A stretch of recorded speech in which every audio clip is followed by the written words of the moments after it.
amis, les membres de ma famille qui se sont glissés dans la salle. Alors, je vais partager tout de suite mon écran pour que vous ayez la première diapositive.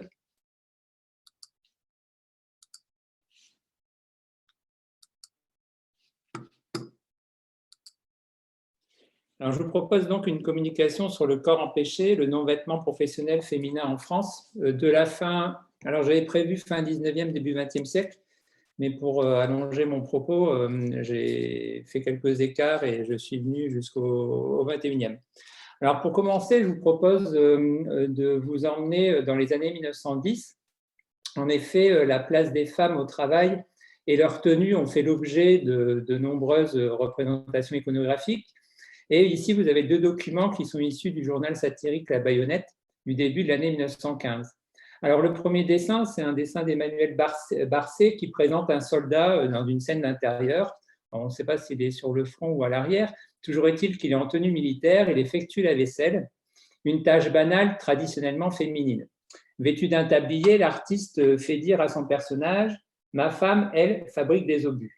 Alors, ce dessin humoristique joue ici sur les codes et montre que la place d'un soldat en tenue n'est pas dans une cuisine et en conséquence, celle des femmes n'est pas à l'usine.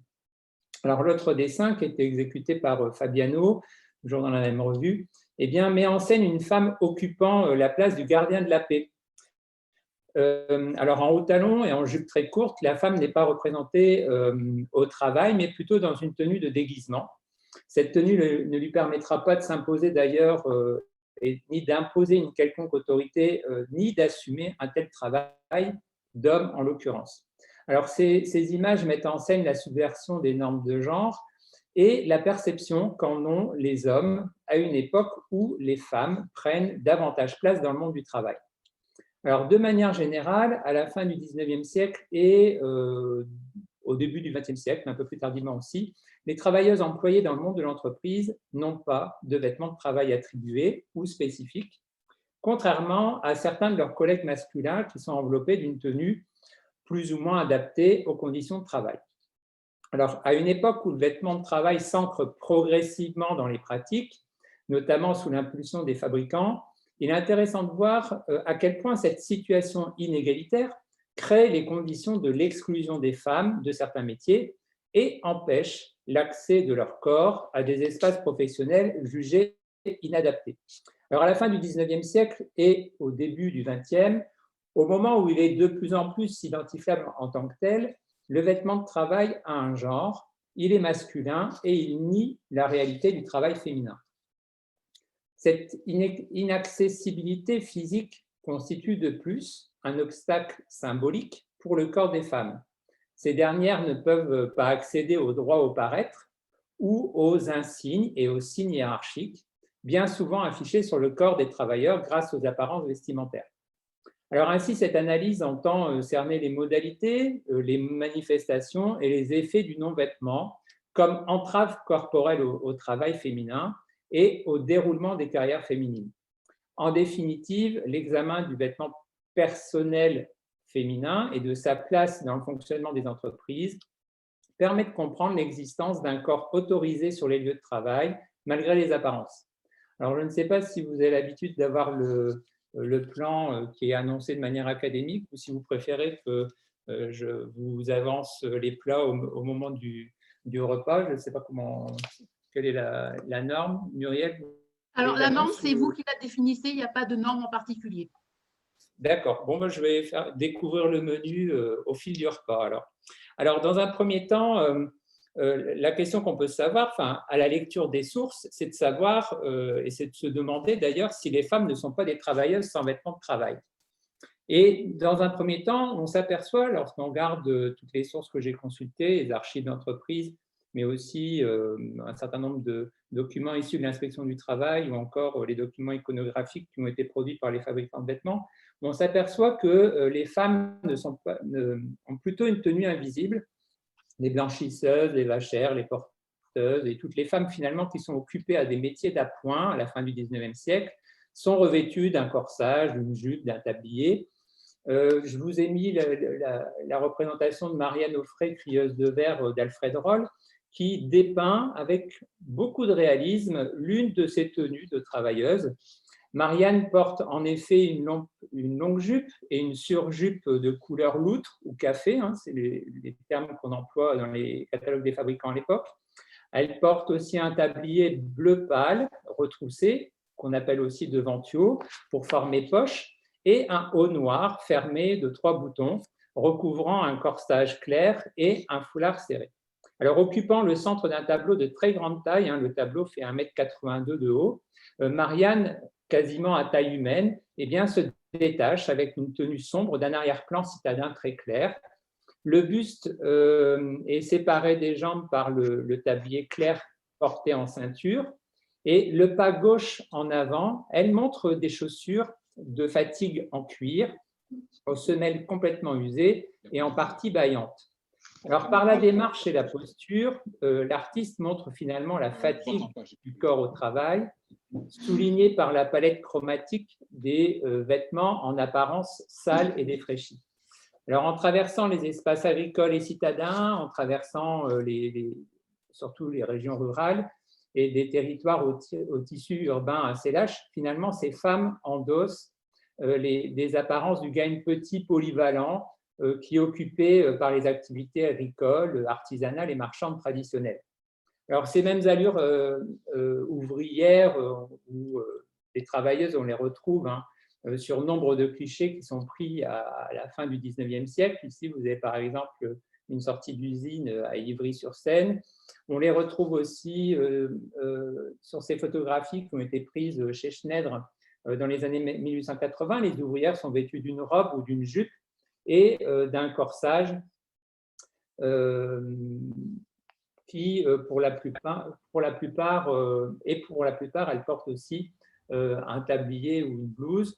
Les formes et les couleurs sont relativement sombres ou blanc et cru. Elles correspondent finalement en apparence aux tenues communément portées par les femmes travaillant à l'usine, à la ferme ou dans les espaces domestiques.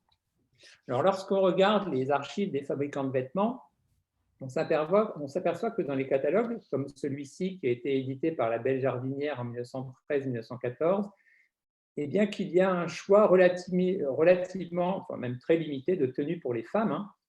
Ici, dans ce catalogue spécialisé de vêtements de travail, je fais un aparté sur la source, puisque les fabricants de vêtements vont éditer à partir de la fin des années 1870 et le début des années 1880 des catalogues de vêtements de travail qui correspondent à des brochures de 4 pages dans un premier temps qui vont s'étoffer dans les années 1890 et qui présentent les vêtements spécialisés pour le travail. Alors, concernant ce catalogue de la Belle Jardinière, il y a une série de tabliers dont les prix varient de 1,35 franc à 2,80 francs pour un tablier à fronce avec ou sans poche, ça dépend du nombre de poches. Ça peut être en tissu retors, rayé, bleu, blanc, enfin, vous avez un certain nombre de modèles. Les mêmes tabliers, lorsqu'ils sont de qualité supérieure et plus résistants, ils coûtent bien évidemment plus cher, ils coûtent entre 5 et 7 francs 75.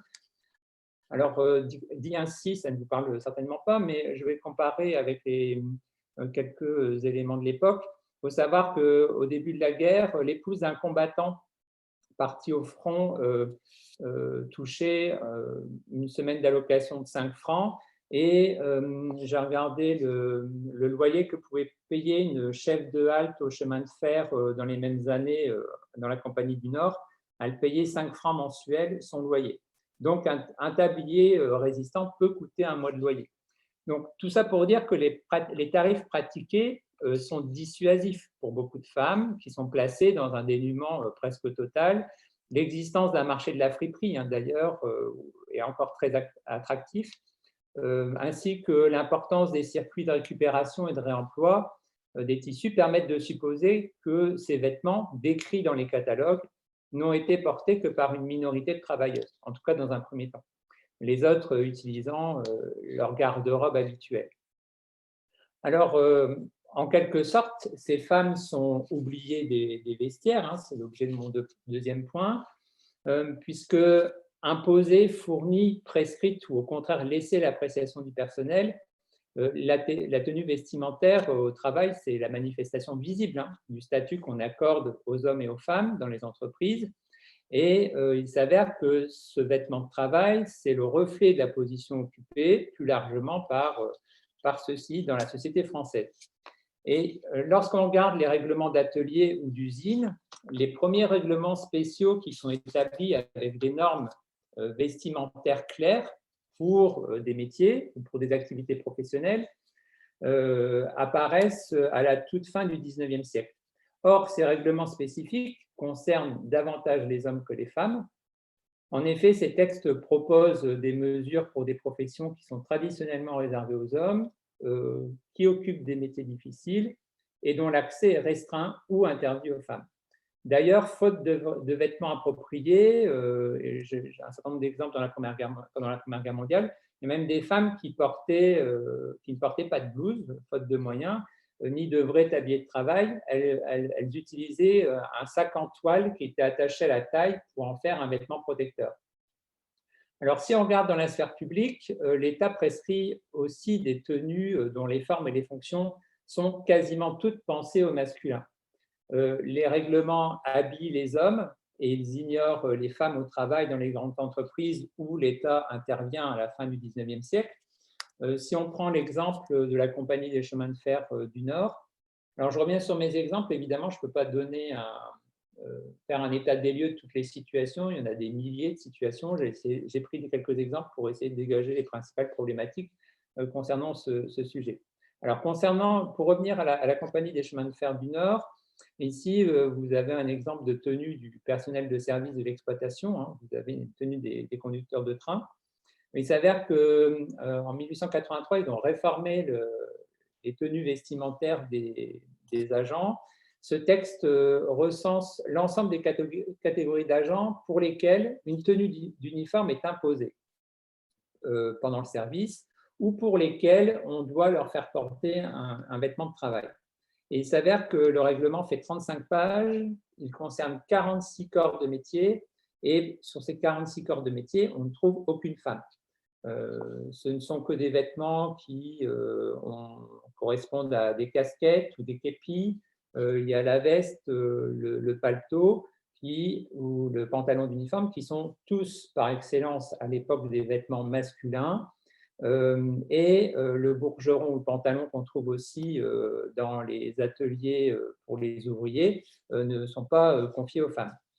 D'ailleurs, le règlement proscrit le port des cheveux longs, qui est rédhibitoire comme la taille de la barbe d'ailleurs. Alors, de son côté, l'administration postale habille aussi ces facteurs. Là, on est dans les années 1870, mais ne fournit pas de vêtements pour les femmes. Je vais vous lire l'extrait du règlement qui décrit la tenue d'un facteur de ville en 1876. Alors, à l'écran, vous avez une aquarelle de Kermabon qui représente un facteur de ville des années 1870. Et j'ai mis Second Empire parce que la tenue a été pensée sous le Second Empire, mais elle est encore utilisée au début de la Troisième République. Vous avez au centre un vêtement qui est conservé à l'heure actuelle au musée de la Poste, qui est une reconstitution contemporaine. On n'a plus d'originaux de l'époque. Et sur le bas, vous avez le pantalon que je vais décrire aussi. Et puis, vous avez le képi. Alors, les descriptions dans les règlements intérieurs sont très précises, surtout en l'occurrence celles qui concernent les postes ou le rail. Alors, concernant cette tenue de facteur, le règlement indique qu'il s'agit d'une tunique en drap vert dragon, collée écarlate, boutons en métal doré, patte à 3 pointes dites soubise, adaptée sur le derrière de la jupe. Bon, là, je ne vous l'ai pas mis. Passepoil en drap écarlate sur le devant, sur les manches et la soubise. Alors, le passepoil que vous voyez, ça avait un avantage, notamment sur les pantalons, c'est que ça empêchait les employés de pouvoir utiliser leurs pantalons en dehors du service. On voyait de très loin qu'il s'agissait d'un vêtement de l'administration. Alors, le pantalon en drap gris de fer ou en treillis gris fort, selon la saison, forme demi-hussarde, poche en long sur chaque côté de la couture extérieure. Et puis, vous avez le fameux képi shako en cuir verni mat, avec visière estampée, filet bourdaloue en cuir verni piqué. ornée sur le devant d'un bouton d'uniforme, d'une cocarde et d'un galon vert en laine. Alors, les facteurs chefs portent au collet une baguette dentelée en or, semblable à la baguette supérieure du collet des brigadiers. On voyait qu'il y a des descriptions très précises des tenues d'uniforme, ce qu'on ne retrouve en revanche aucunement pour les femmes. Alors, à l'époque, les dirigeants des grands magasins font certainement figure d'exception lorsqu'ils imposent l'uniforme aux employés, masculins comme féminins. Pour les femmes, il faut être de bonne mise ou avoir belle allure, mais pas trop, pour recevoir les clients comme au bonheur des dames. Au bonheur des dames, on peut lire que Denise ne faisait décidément pas une bonne impression. Elle était très propre dans sa mince robe de laine noire. On ne s'arrêtait pas à cette pauvreté de la mise, car on fournissait l'uniforme, la robe de soie réglementaire. C'est l'un des rares exemples qu'on peut trouver dans les années 1870-1880 d'uniformes en quelque sorte confiés aux femmes. En comparaison, alors une robe de soie noire pour les femmes, ici vous en avez une photographie, en comparaison vous avez des tenues qui sont beaucoup plus élaborées pour les garçons de magasin, qui se promènent dans un périmètre considérable, ils ne restent pas au magasin quant à eux, ils portent la tunique, la casquette, la plaque astiquée et le gilet du grand bazar. Alors, quel que soit le lieu de travail, la conscience de l'existence et de la nécessité d'un vêtement dédié au seul travail n'est pas encore commune à toutes et à tous, malgré la généralisation décrétée du vestiaire sur les lieux du travail en 1913. Donc, on décrète ces vestiaires, mais ce n'est pas pour autant que les gens en prennent conscience et qu'ils vont avoir dans leurs habitudes et leurs pratiques vestimentaires deux vêtements, un qui sert à leurs usages domestiques et un qui est spécifiquement utilisé sur les lieux du travail.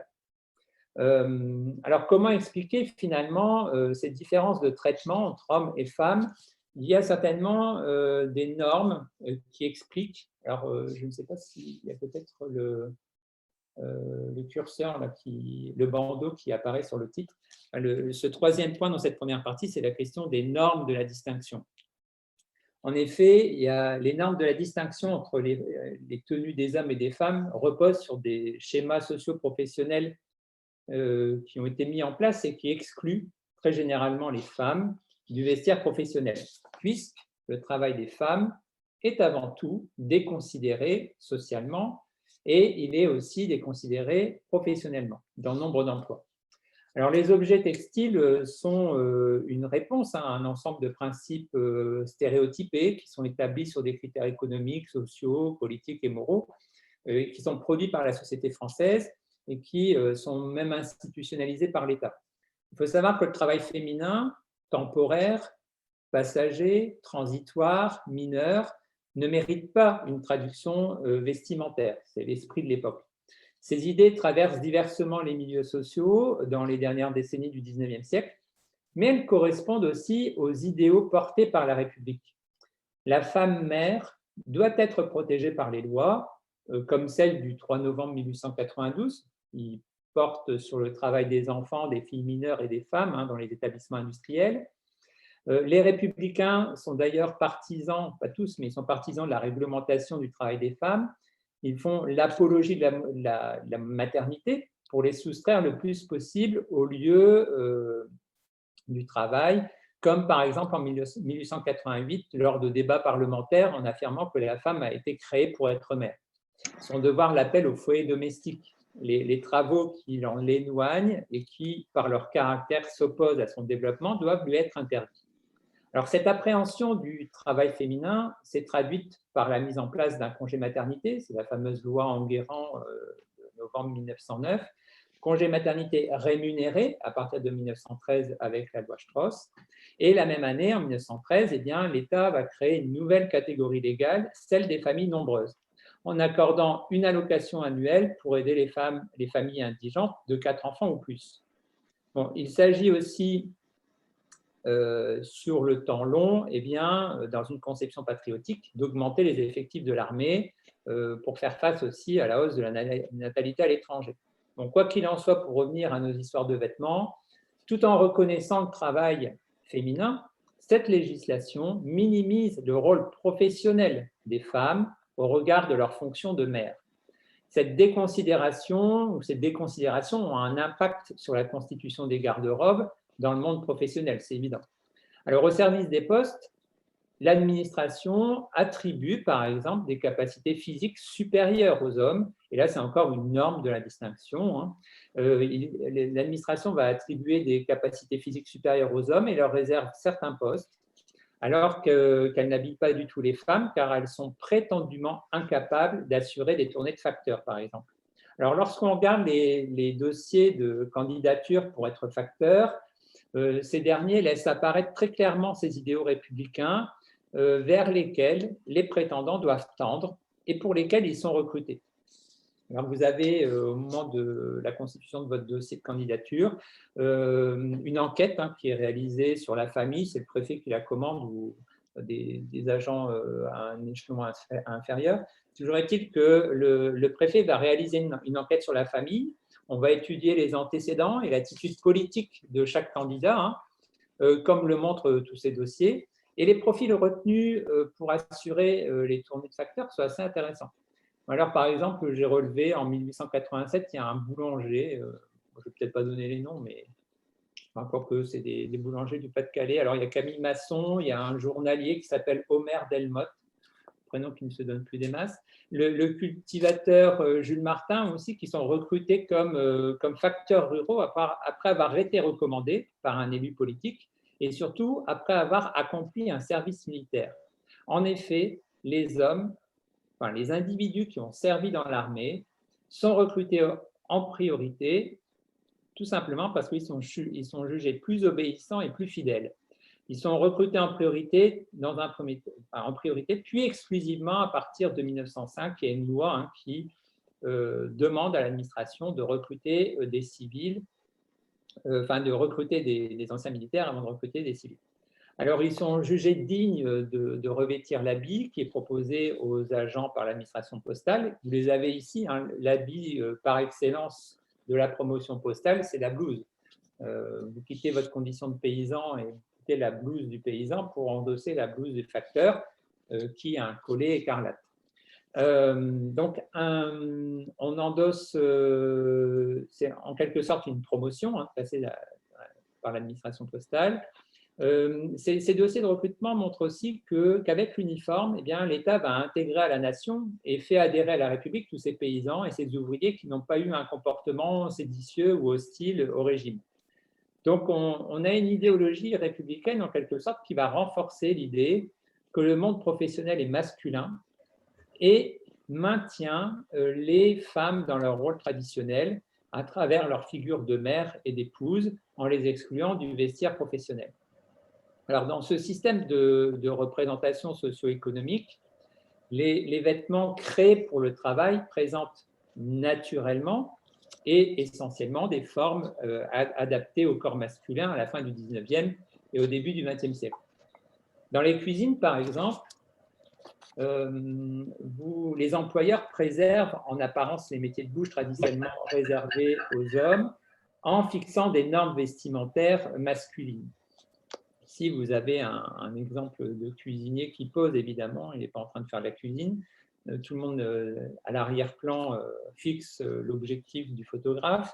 Alors, la veste du cuisinier n'est pas taillée pour les femmes. Les pantalons sont d'ailleurs interdits pour les femmes et ne sont prévus que pour les hommes, si bien qu'elles n'ont pas de vêtements spécifiques pour assumer ce type de métier spécialisé, dont l'exercice est considéré comme dangereux. Alors, dangereux à cause du feu, à cause du maniement des armes blanches dans les cuisines. Et pourtant, dans une enquête menée en 1893 pour l'Office du travail, vous avez un sociologue c'est Pierre Dumas-Roussem, qui, pour les enquêtes leplésiennes, il révèle que les hommes ne sont pas les seuls dans les cuisines, ce n'est pas une surprise, et il affirme surtout que parmi les employés, le succès s'est franchement décidé en faveur de leurs rivales féminines. Malgré leur nombre dans les cuisines, on dénigre leur place. D'ailleurs, si on lit Châtillon-Plessis dans La vie à table, lorsqu'il parle du rôle des femmes dans les cuisines, il écrit ceci. « Les bonnes cuisinières ne sont pas rares. À notre époque, bien qu'on puisse regretter souvent les raisons d'économie qui, dans certaines maisons, les ont fait substituer à des chefs. Il est certain que jamais la cuisinière ne pourra donner à une table importante les attraits de fond et de forme que le cuisinier peut y apporter. La profession a des travaux fatigants que l'homme seul peut affronter et des éléments d'ingéniosité que la femme ne saura jamais mettre en œuvre. S'il y ait des exceptions, elles ne font que confirmer la règle. Alors, cette remarque de Châtillon-Plessis, elle traverse un peu un certain nombre de cuisines à cette époque, puisque les hommes cherchent à maintenir avec des stéréotypes de sexe l'exclusivité masculine du métier de cuisinier. De toute évidence, en l'absence de tenue de travail spécifique, les femmes n'existent pas dans les représentations sociales et culturelles de l'époque, en dépit de leur place réelle sur le marché de l'emploi.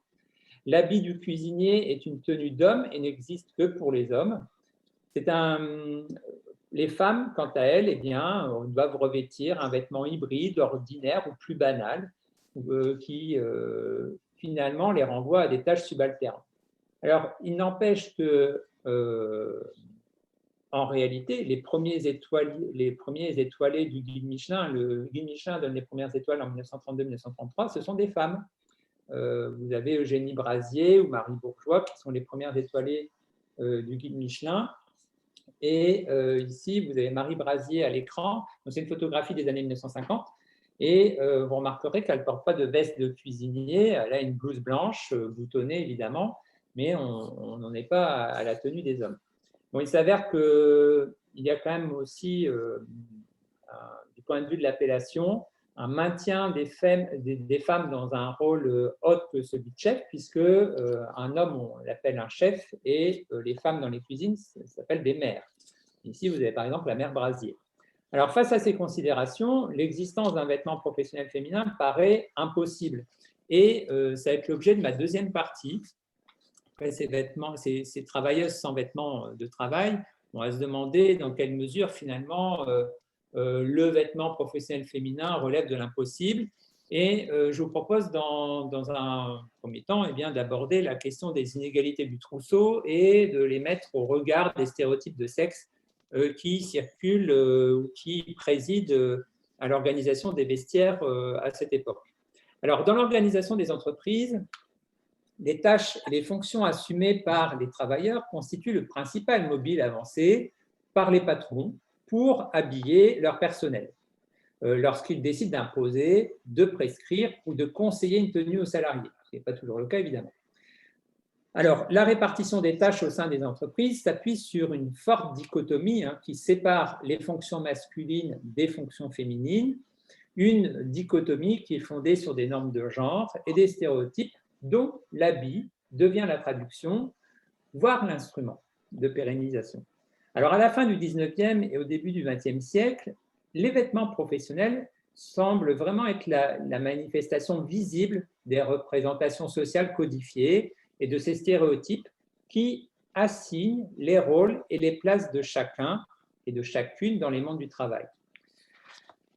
Je me répète, mais les vêtements de travail existants habillent vraiment les hommes, les travailleurs, alors que les tenues imaginées vont décrédibiliser souvent les femmes qui sont en quelque sorte occupées, entre guillemets, elles ne travaillent pas, elles sont occupées au travail. On les moque, on les ridiculise dans la représentation caricaturale. En effet, souvent, on parle les femmes avec des tenues mal taillées, inadaptées ou déplacées. Ça permet de souligner l'incapacité de ces femmes à endosser les responsabilités professionnelles, elles n'en ont pas l'étoffe, et à accomplir certaines tâches. Ainsi, vous avez une presse qui brocarde les travailleuses des restaurants et des cafés en raillant leur tenue ou leur attitude. À l'écran, vous avez un extrait du journal satirique La Caricature. C'est une feuille du 15 janvier 1881, pour ceux qui aiment les dates. Et cette caricature, finalement, elle rhabille les serveuses de café du 6e arrondissement de Paris. Alors, je ne sais pas si vous voyez mon mulot à l'écran, mais vous avez, elle est ici, la serveuse de café, mais j'ai fait un zoom qui est de moindre qualité, je m'en excuse, mais la voici. L'image est pixelisée. Alors, le dessinateur loi les décrit ainsi. Dans les brasseries, vous êtes servis par des dames habillées comme des bonnes qui seraient vêtues comme des dames, ce qui surprend quelque peu les provinciaux, mais ils se familiarisent bien vite avec elles. Alors, loin d'être présentées comme des travailleuses à part entière, les femmes sont ici des bourgeoises et des domestiques. Elles n'occupent pas la même place que celles reconnues des garçons de café. Les vêtements pratiques et fonctionnels de ces derniers vont les légitimer sur les lieux de travail, alors que les tenues vestimentaires imaginées ou tracées pour les femmes servent à entretenir les stéréotypes qui vont les disqualifier.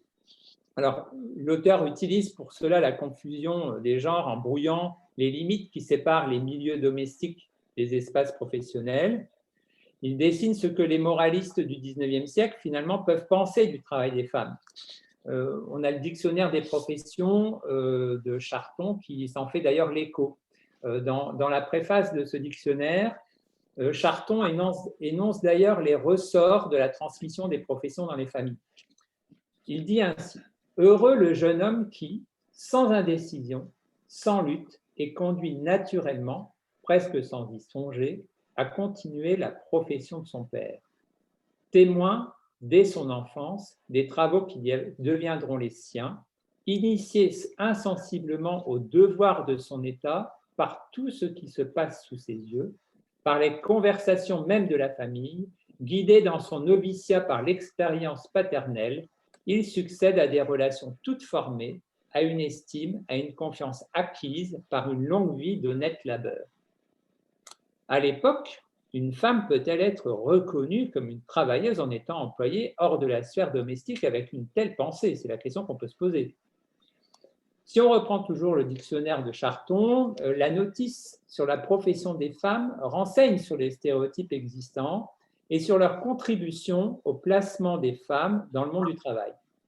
Le dictionnaire, l'auteur écrit ceci: « La femme, dans quelque condition de position et de fortune qu'elle se trouve, a une profession naturelle, appropriée à ses forces et à ses facultés, celle de gouvernante de son ménage et d'éducatrice de ses enfants. » En réalité, l'auteur reconnaît que les femmes travaillent en dehors de leurs travaux domestiques. Il avance d'ailleurs les raisons de cette situation, des raisons bien évidemment masculines.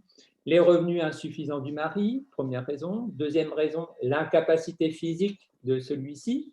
Ou, troisième motif, le veuvage qui contraigne l'épouse à travailler, tout comme le célibat qui oblige les femmes à subvenir aux besoins de leurs parents. On a toujours un lien.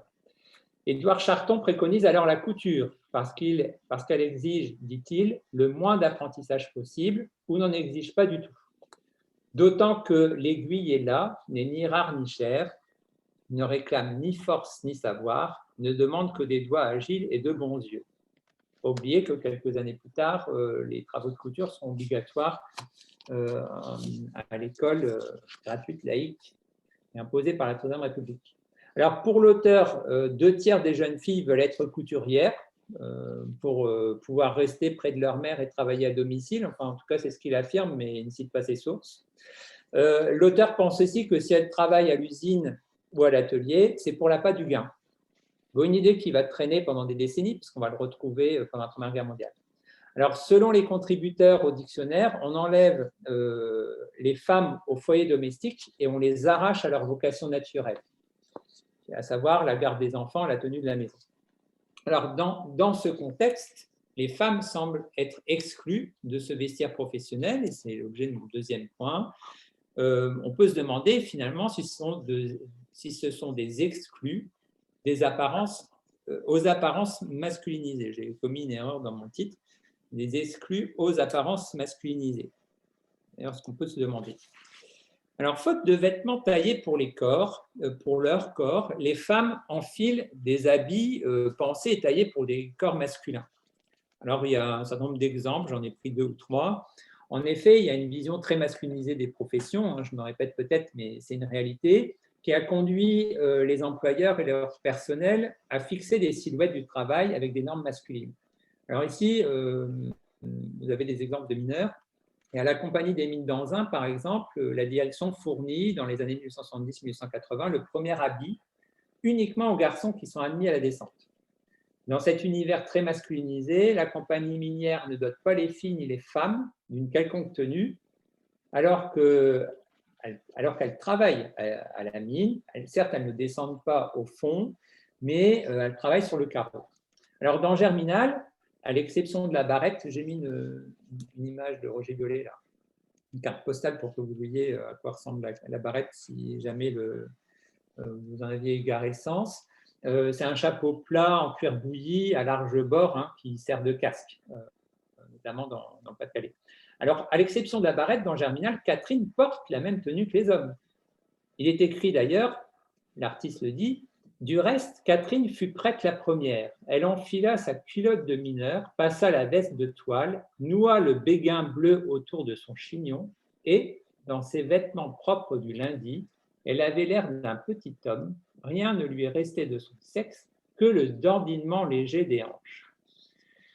Rares sont les vêtements qui sont adaptés à la fin du 19e siècle, au début du 20e siècle. Lorsqu'on regarde les catalogues de fabricants de vêtements, eh bien, on s'aperçoit qu'il y a quand même quelques exemples qui existent. Ici, je reprends la Belle Jardinière, le catalogue de 1914.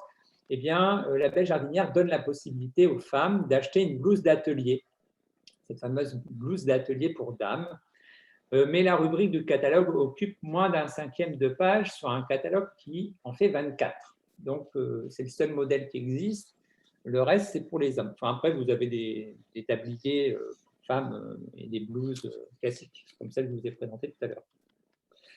Donc, peu de possibilités pour se vêtir de manière plus ou moins convenable pour aller à l'atelier ou à l'usine, c'est-à-dire d'endosser un vêtement enveloppant qui protège vos vêtements du dessous et votre corps. Pourtant, depuis la fin du 19e siècle, les femmes sont employées dans les usines. Hein. Lorsqu'on regarde les statistiques, par exemple, dans l'industrie métallurgique, 5% de la main-d'œuvre en 1913, ce sont des femmes. Les femmes ne sont pas rentrées à l'usine avec la Première Guerre mondiale.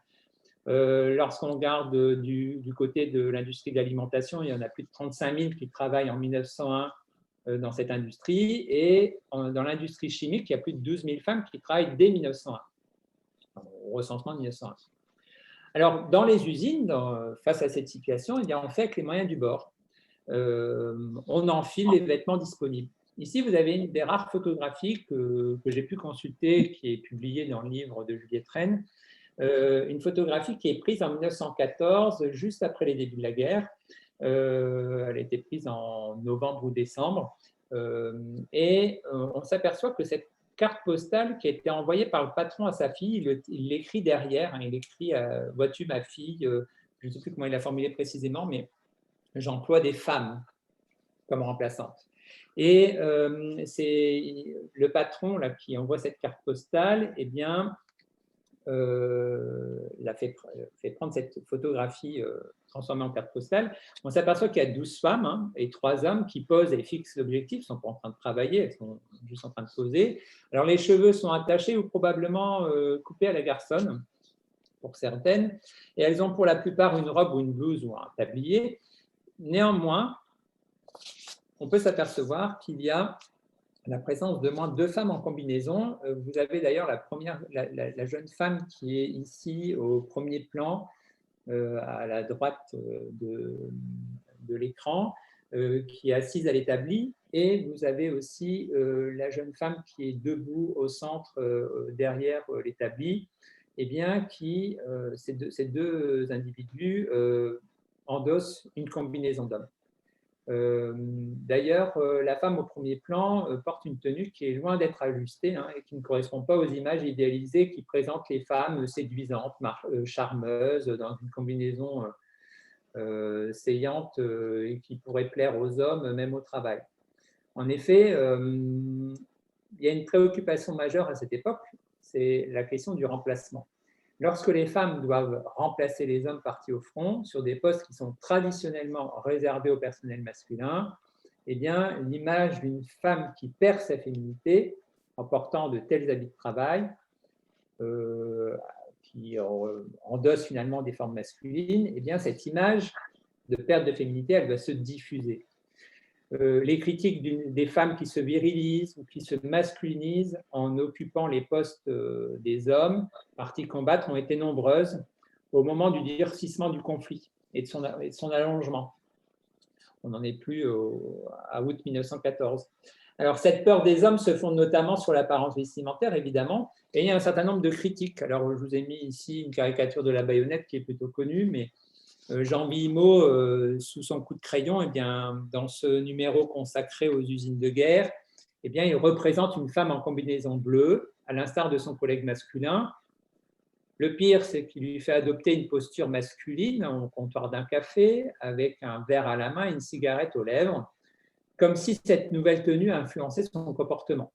Et alors, il fait dire à ses personnages, « Et ton homme, qu'est-ce qu'il fait pendant ce temps-là ? Mon homme, il s'occupe à la maison, il remaille mes bas de soie. » Là encore, on revient à l'idée que ces femmes, eh bien, elles s'enrichissent sur le dos des hommes, puisqu'elles seraient mieux payées à l'usine, elles achètent des produits de luxe, elles sont ainsi accusées d'être dépensières, frivoles. La bataille syndicaliste d'avril 17 ou la Voix des femmes d'octobre 18, d'ailleurs, protestent contre ceux qui utilisent la prétendue tenue des femmes pour les discréditer. Alors, face à cette situation, et pour faire face aux nouveaux besoins vestimentaires féminins, certains tailleurs et certaines couturières, d'ailleurs, vont imaginer des tenues adaptées. Je vous propose ici la combinaison La Françoise de 1916, qui est imaginée par Madame Comard. Elle propose une tenue qui lui permettrait d'éviter sa masculinisation. Madame Comard, j'allais dire Madeleine, mais je ne connais pas son prénom, elle est installée au boulevard Magenta à Paris et elle crée cette fameuse combinaison. Et en mai 1916, elle écrit au sous-secrétaire d'État Albert Thomas pour lui vanter son produit. Elle conclut sa lettre ainsi.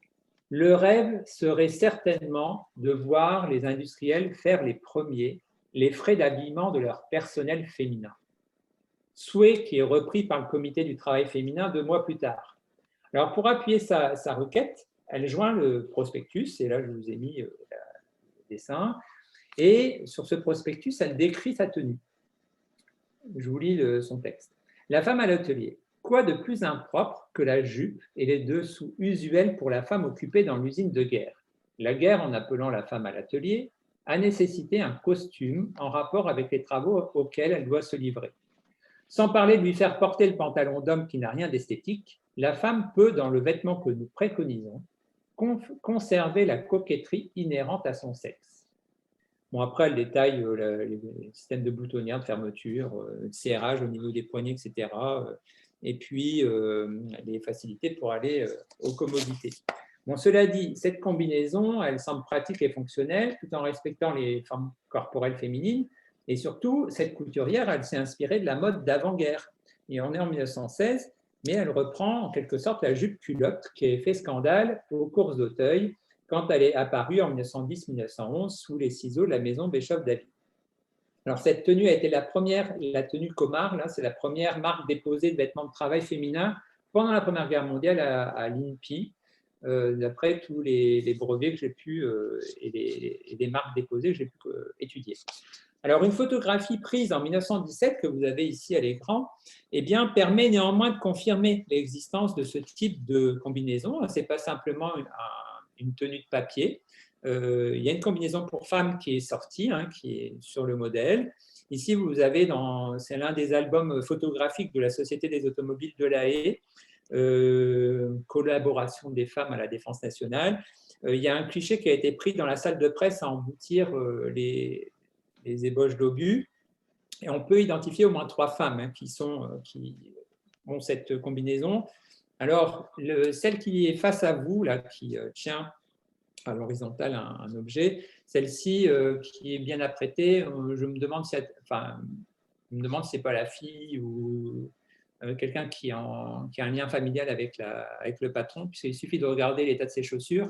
Elles sont particulièrement cirées et ça brille sous l'objectif. Alors que celle qui est de côté a des chaussures de fatigue plutôt sales, et là on peut imaginer que celle-ci travaillait véritablement. Bon, là, elle posait, mais elle devait travailler autrement. Et n'avait pas les moyens, en tout cas, d'avoir des belles chaussures du dimanche cirées.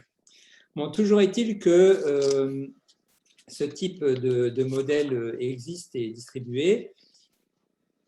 Pour autant, ces expériences réalisées pendant la Première Guerre mondiale ne sont pas véritablement suivies d'effets dans l'entre-deux-guerres. En étant des sans-culottes, finalement, les femmes ne bénéficient pas non plus des bénéfices qu'offre l'uniforme, hein, en rendant visibles les promotions et les réussites professionnelles, c'est-à-dire que tous les insignes hiérarchiques qui sont installés sur les vêtements de travail, et notamment les vêtements d'uniforme, leur sont inaccessibles, et c'est l'objet de mon troisième point dans cette deuxième partie, l'inaccessibilité des insignes hiérarchiques. En effet, dans les entreprises comme celle des chemins de fer, l'uniforme montre la place qu'occupent les hommes dans les carrières, dans leur carrière, et pour des raisons économiques ou pour des motifs politiques et culturels, l'uniforme, comme le vêtement de travail, dévoile l'organisation très structurée et très hiérarchisée de ces établissements. Alors, chaque corps va recevoir tout ou partie de la tenue d'uniforme selon l'importance stratégique que la direction accorde aux agents. À la Compagnie du Nord, à la fin du XIXe siècle, eh bien, les habits distinctifs sont essentiellement ceux du dessus et le képi ou la casquette. Alors, ça peut être la redingote, ça peut être une vareuse, un bourgeron. Toujours est-il que ça permet de différencier les personnels au sein de l'entreprise et surtout, ça permet d'installer les décorations qui signifient et montrent au reste du personnel qu'ils avancent dans leur carrière. En revanche, l'apparence du personnel féminin de ces compagnies, lorsqu'il est astreint au port de l'uniforme, c'est-à-dire peu de personnel, n'est absolument pas différencié selon les tâches. On ne fait pas de différence entre les commises, les receveuses, les factrices, les gardes-barrières, les chefs de halte, les nettoyeuses, les journalières, les auxiliaires. Elles portent toutes la même tenue, la blouse, à partir des années 1930. La blouse et la ceinture, qui sont gratuites, hein, c'est offert par la compagnie, c'est un gros cadeau. Seules les journalières préposées à l'accompagnement des trains sont tenues de porter un écusson supplémentaire. Et les femmes qui sont au contact du public, notamment dans les tramways, on leur fait porter une coiffure qui n'est autre qu'un bonnet de police. On ne peut pas leur faire porter de képi. Alors, en argent, en or, en nacre, les plumes, la soie vont diaprer tous ces uniformes postaux, hein, et ferroviaires jusqu'au milieu du XXe siècle. Les dirigeants vont associer ou vont placer séparément sur les habits des marques de prestige qui sont élaborées à partir d'une palette de formes, de couleurs, de matières, d'aspects, d'éclats. Enfin, on varie après sur la taille, sur la hauteur, sur la largeur. Ici, vous avez quelques modèles de broderie. Ce sont des dessins qu'on retrouve aux Archives nationales du monde du travail. Il y en a un certain nombre de planches. Et en fonction du grade, de la catégorie, eh bien, vous avez tous ces modèles de broderie qui sont autant d'attributs et d'insignes qui vont valoriser les agents dans le monde de l'entreprise et montrer surtout dans la société la reconnaissance conférée à leur travail. Alors, ces ornements sont conçus non pas pour leur valeur marchande, mais surtout pour leur dimension symbolique. Ils vont reprendre un certain nombre une pratique qui remonte à l'Antiquité, mais qui est dépoussiérée au XIXe siècle. Ainsi, au poste, eh bien, on va utiliser des broderies d'olivier et de lierre. Les feuilles de chêne vont véhiculer, par exemple, des valeurs de justice et de confiance. Celles du laurier vont être associées à l'honneur, alors que les feuilles d'olivier vont symboliser la paix, la force et la fidélité au pouvoir. Dans les compagnies ferroviaires, comme celle que vous avez ici, eh bien, on va jouer sur les feuilles de palme, de chêne, de lierre, de laurier. Et puis après, on y ajoute des pistils, des tiges, des calices, des glands, autant de récompenses formelles pour les agents méritants. Alors, dans les entreprises, comme ici au chemin de fer, ici vous avez des casquettes des débuts de la SNCF, eh bien, c'est essentiellement sur les casquettes qu'on va mettre ces décorations. Le personnel en est largement écarté, pour ne pas dire exclu. Alors, emploi précaire ou temporaire, métiers peu valorisants et emploi féminin sont tous en effet cachés par cette tenue professionnelle sans paraître, voire inexistante. Ces personnels, finalement, ces femmes ne vont pas s'insérer dans le cursus des honneurs, qui est réservé aux profils qui peuvent faire carrière.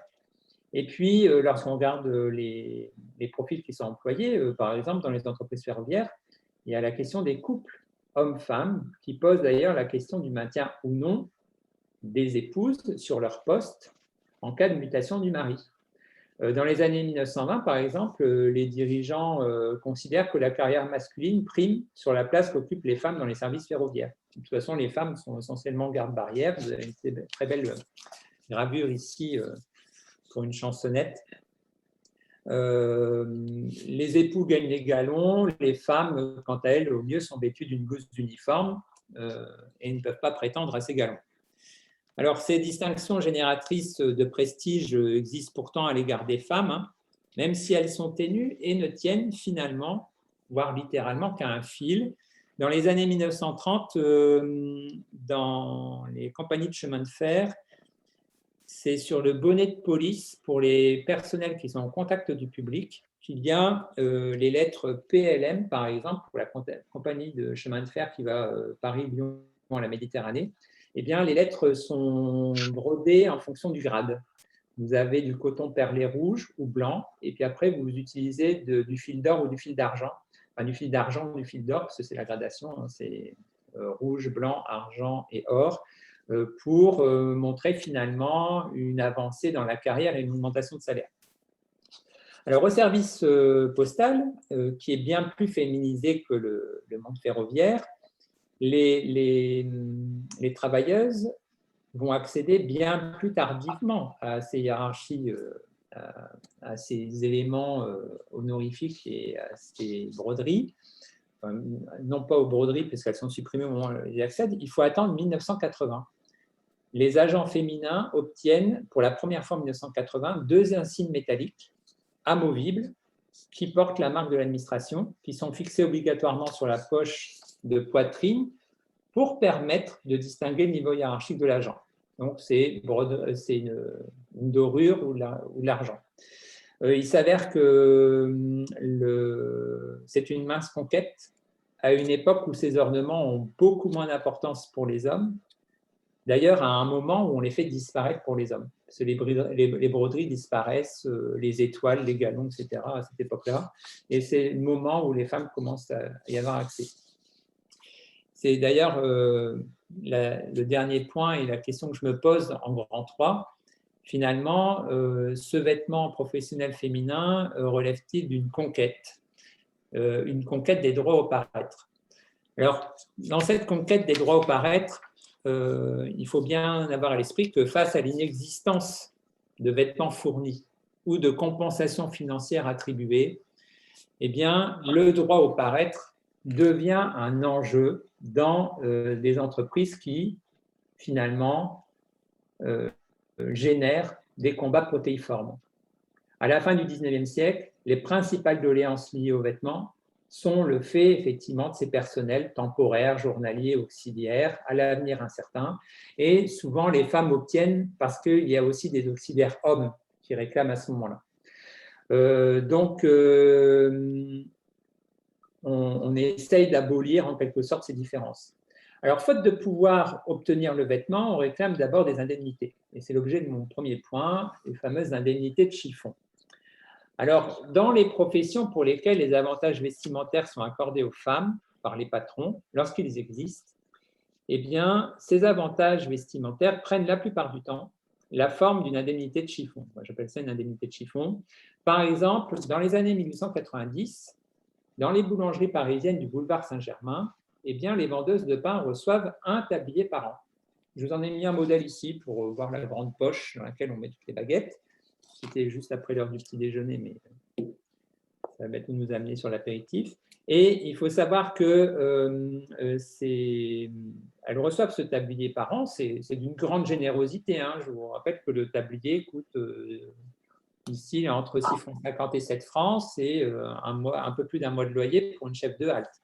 Eh bien, certes, ce n'est pas le plus gros de la dépense. Parce que le plus gros de la dépense se situe beaucoup plus bas, puisqu'une porteuse de pain passe son temps à se déplacer. Et en réalité, une porteuse de pain du boulevard Saint-Germain dépense 48 francs en chaussures par an pour un revenu annuel de 900 francs, ce qui est assez conséquent. Donc, les patrons boulangers ne se mouillent pas trop en leur offrant un tablier. Alors, cela dit, dans les métiers de bouche, la fourniture du tablier, enfin les métiers de bouche dans les restaurants et dans les métiers de service en lien avec les métiers de bouche, la fourniture du tablier, elle est souvent assortie d'une redevance. Hein. Dans certains restaurants, ici je vous ai mis l'exemple d'une serveuse de café, mais pour le plaisir de la photographie. Dans certains restaurants au début du XXe siècle, les employés doivent s'acquitter de la prime. On appelle ça de la prime en début de service, c'est-à-dire que lorsqu'ils prennent leur service, ils doivent payer un droit journalier à porter le tablier. Alors, je vous donne un exemple. Par exemple, chez Boulan, les serveuses doivent payer une taxe qui varie selon leur rang, de 1,25 franc pour les serveuses des meilleures tables à 50 centimes, enfin un demi-franc, pour les moins bien lotis dans la hiérarchie. Quant au bouillon Duval, eh bien, les serveuses, comme les garçons de café, doivent s'acquitter d'une taxe de 1,50 franc par jour, quelles que soient les tables qu'elles servent. Alors, pendant la Grande Guerre, il y a de nombreux employeurs qui vont essayer de contourner le problème des formes vestimentaires et éviter de faire porter des vêtements spécifiques ou protecteurs aux femmes, dès lors que le métier est moins codifié, ou, comme dans les restaurants, ou dès lors que le métier est moins dangereux, comme ceux qu'on peut voir en usine. Par exemple, au service des postes, eh bien, dont la fonction est souvent réservée la fonction de facteur est réservée aux anciens militaires normalement, on ne peut pas faire porter l'uniforme aux remplaçantes, à celles qu'on appelle les femmes facteurs. Eh bien, ici, vous avez une très belle photographie d'une femme facteur en 1917. On règle le problème au service des postes, elles ne portent pas l'uniforme, on leur demande simplement de porter une blouse noire qui leur a imposée mais qu'elles doivent acheter. Et ce sont les accessoires en guise d'indemnité de chiffon qui vont faire qu'elles deviennent des employées de la Poste. Elles vont porter le brassard des PTT au bras gauche et surtout la cocarde sur le couvre-chef, qui font finalement de ce vêtement banal une tenue caractéristique des postes. Alors, quoi qu'il en soit, au regard de l'opinion publique, ces femmes ont revêtu les habits du travailleur, dont le port a été rendu visible par ces accessoires. Dans les usines de guerre, les ouvrières vont porter aussi, à partir de 1916, un brassard sur lequel est cousue une grenade.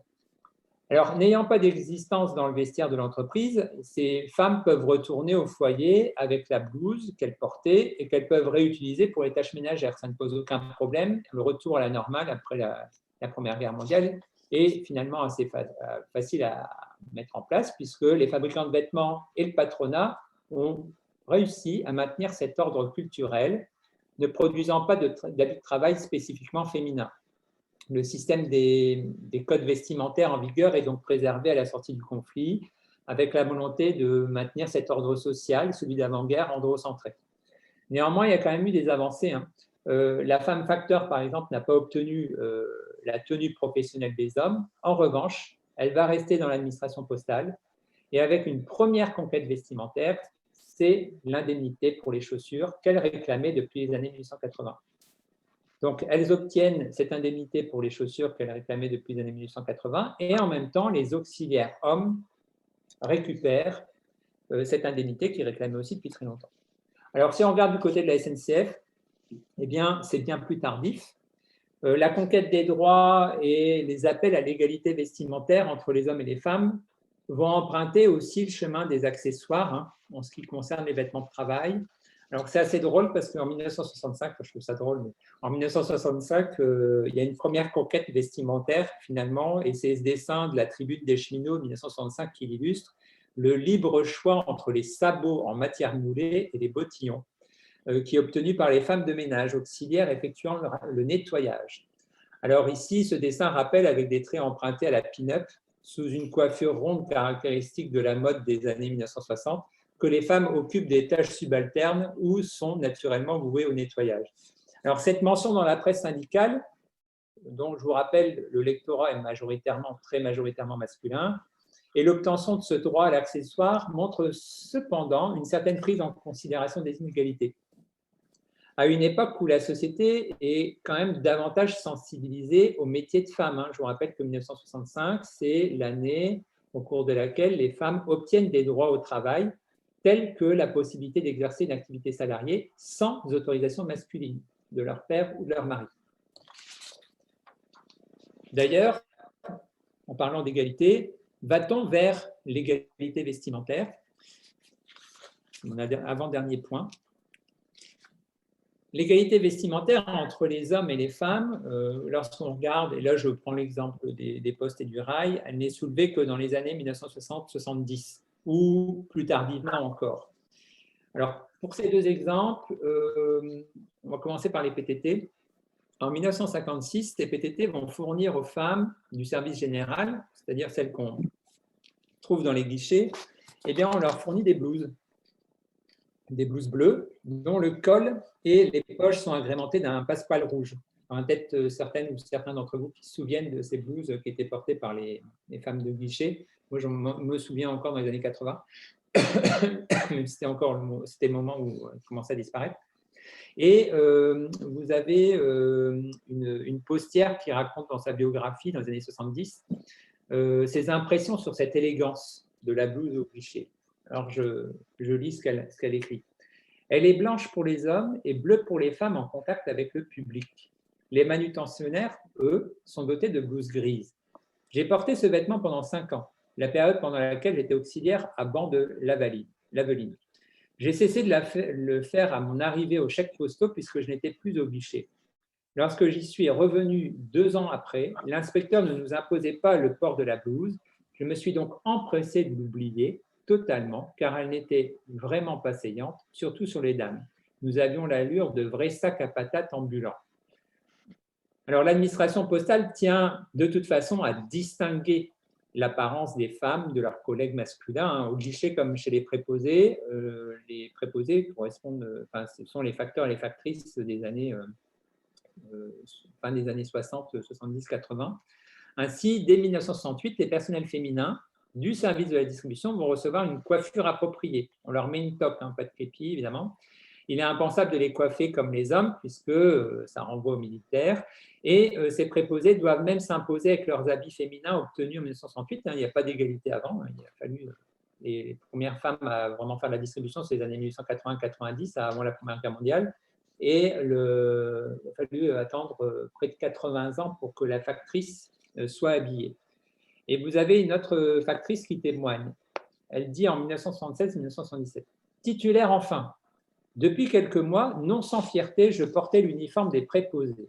Et avec mes autres collègues femmes, nous étions en fin d'année au nombre de 4, il nous fallait prendre une place, toute notre place dans ce monde d'hommes. Savoir se faire accepter, respecter, mais aussi répondre à certains propos machos. Il fallait nous montrer à la hauteur du fameux adage « à salaire égal, travail égal ». Voilà pour la situation au niveau des PTT. Du côté de la SNCF, jusqu'aux années 1960, lorsqu'elle est codifiée par un règlement intérieur, la différenciation sexuée des apparences est fondée sur un binôme pantalon-blouse. Le vêtement mixte, c'est la blouse. C'est un vêtement mixte, certes, mais qui n'est pas neutre, comme le montre l'emplacement des poches et l'existence ou non de la ceinture. Les femmes n'ont bien souvent pas de poche à leur blouse, alors que les hommes ont ce privilège. Au moins, ils ne peuvent pas mettre les mains dans leur poche, mais ces hommes ont non seulement ce privilège, ils ont aussi le privilège du pantalon, alors que les femmes n'ont pas le droit à la jupe. Voilà en termes de distinction ce qui se produisait encore dans les années 60.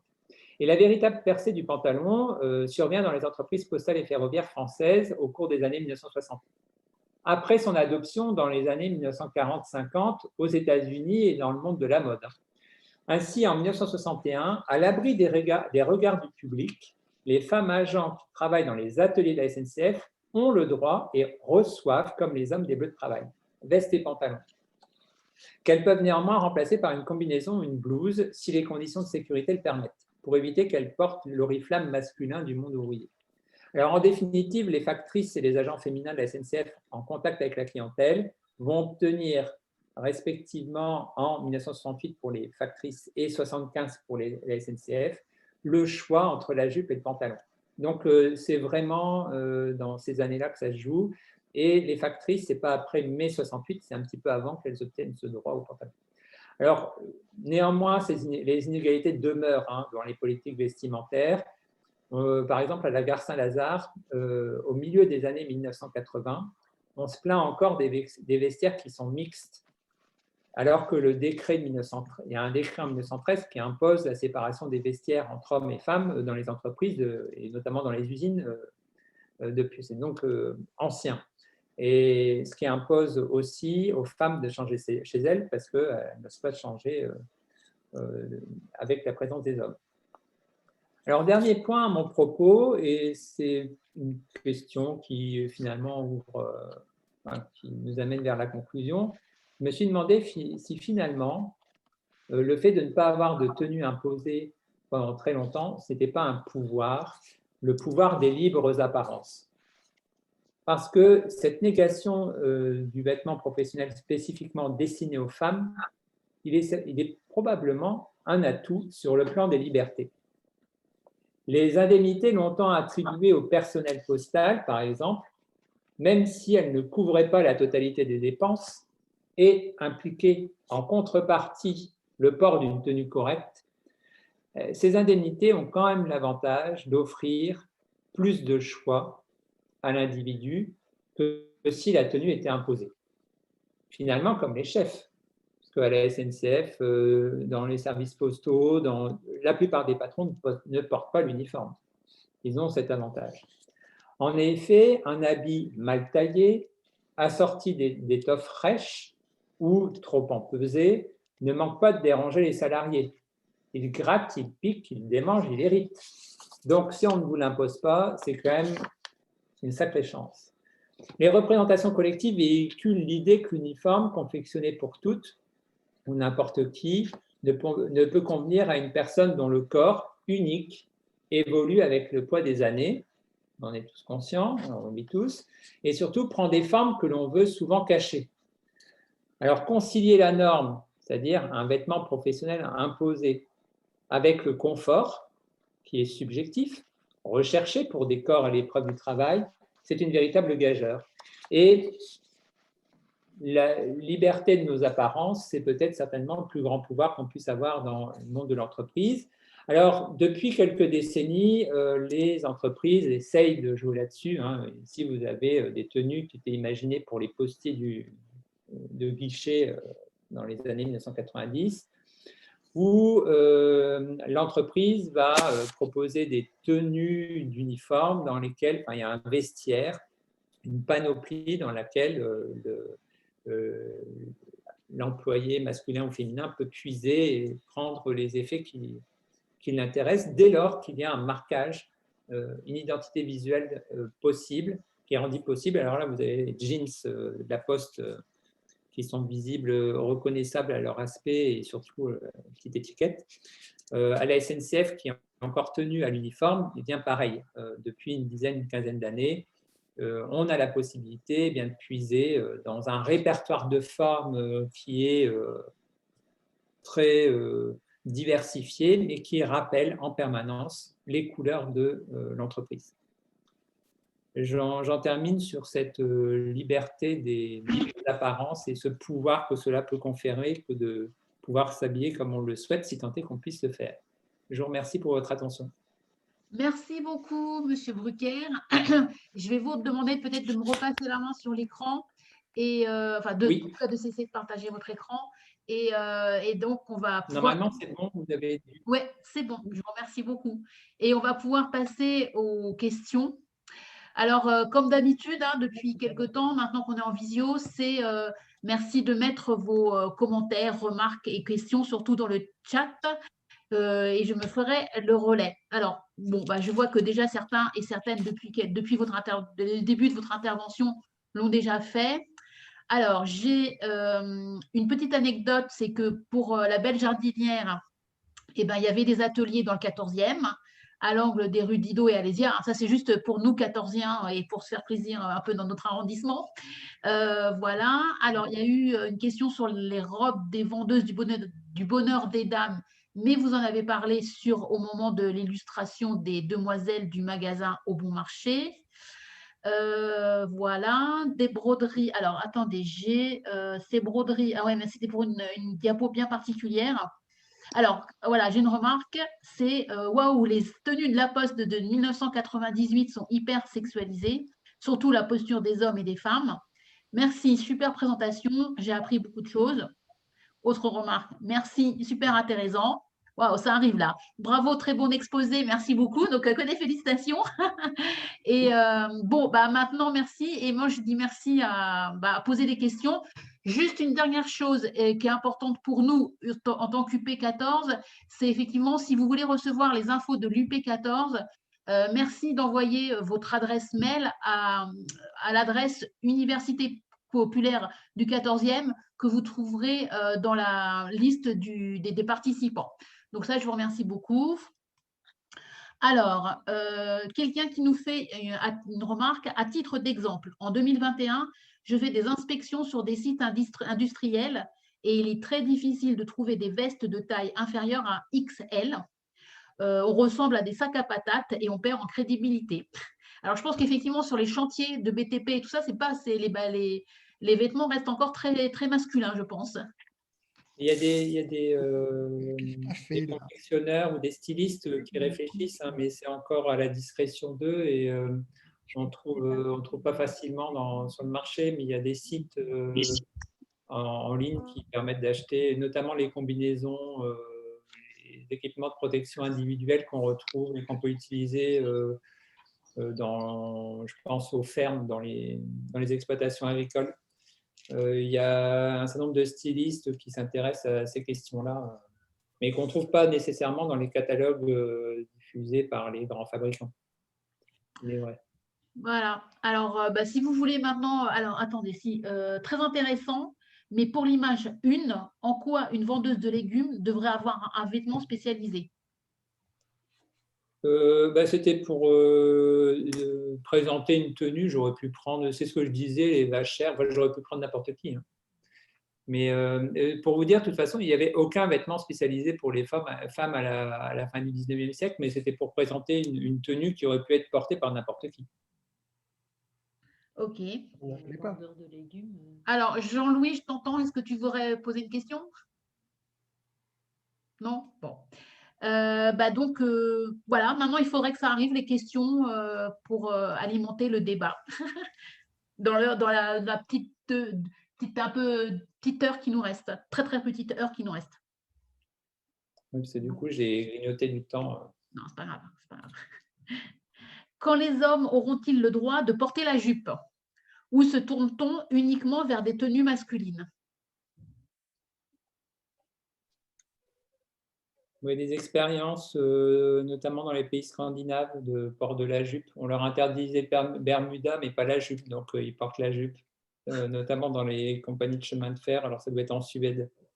Ils ont contourné le règlement parce que c'est pantalon ou jupe, donc pendant les canicules, maintenant, ils portent la jupe. C'est vrai. En France, je ne sais pas si ce sera interdit, je ne pense pas. Après, c'est l'appréciation du patron, c'est toujours pareil, hein. Que mettons derrière tenue correcte exigée ou tenue décente. Après, il y a plein de jupes pantalons. Enfin, il y a des vêtements qui sont un peu les jupes pantalons ou les bermudas jupes. On peut jouer là-dessus. Après, à savoir si les hommes ont aussi envie de porter une jupe pour aller travailler. Pourquoi pas, hein. Enfin, je n'ai pas d'exemple. Il faudrait voir à l'usage. Si ce n'est pas écrit strictement dans le règlement, ce serait difficile de l'interdire à l'heure actuelle. Bon. Allez, d'autres questions? Le plus important… Ah, pardon. Non, excusez-moi, c'est moi qui étais trop vite. Le plus important à l'heure actuelle, enfin, pour un vêtement de travail, mais pour un vêtement de manière générale, c'est le confort. Le confort et la praticité. Si vous avez besoin d'un vêtement technique, qui vous servent avec des poches, surtout l'emplacement des poches qui est intéressant, ou des vêtements qui vous protègent du feu, de la pluie, de la chaleur, etc. Certes, mais après, c'est la question du confort, c'est surtout ce qui intéresse les employeurs et les travailleurs. Le confort, l'entretien, puisque le repassage à l'heure actuelle, on ne peut pas dire que ce soit que le plus grand nombre court après le repassage, surtout pour les chemises. C'est pour ça que vous avez des tissus qui sont traités comme à la SNCF.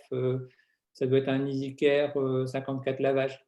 Normalement, les 54 premiers lavages, on n'a pas trop de problèmes d'entretien ou de défroissement du vêtement.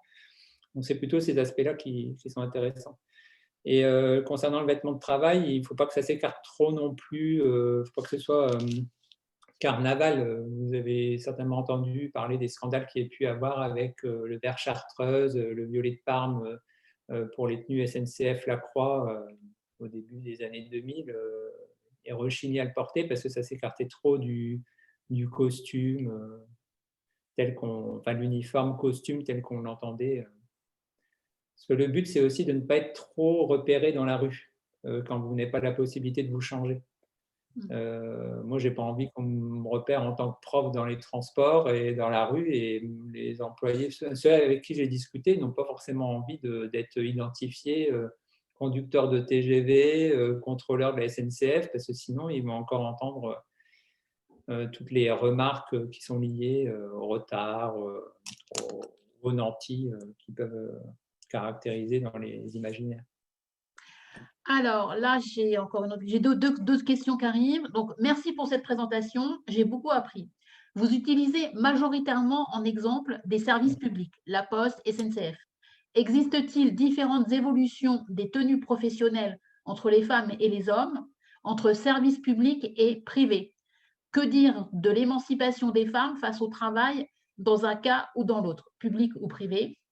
Et notre question, c'est y a-t-il des prescriptions sur la hauteur des talons?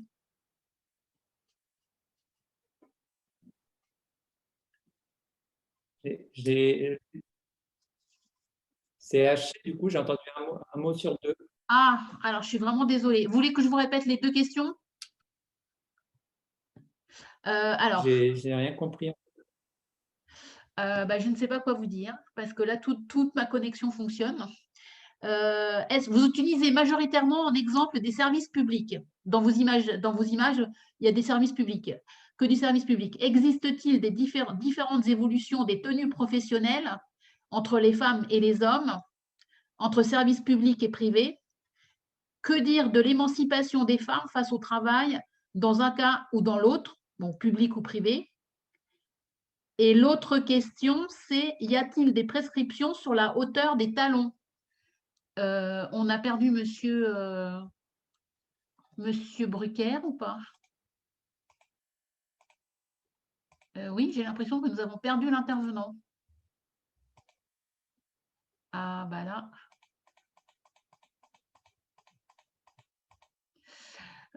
Ah, non, vous revoilà. Interruption momentanée, désolé, ça a coupé. Et là, je dois être de retour. Oui, exactement. J'étais un peu inquiète d'ailleurs. Comment? J'étais un peu inquiète de votre départ. Non, mais j'ai dû avoir une connexion instable. Très bien. Alors, est-ce que vous voulez que je vous répète les questions ou pas? Oui, je suis désolé, mais là, je vous entends bien. Ok. Alors, vous utilisez majoritairement en exemple des services publics, La Poste, SNCF. Existe-t-il différentes évolutions des tenues professionnelles entre les femmes et les hommes, entre services publics et privés? Que dire de l'émancipation des femmes face au travail dans un cas ou dans l'autre, donc public ou privé? Et l'autre question, c'est y a-t-il des prescriptions sur la hauteur des talons?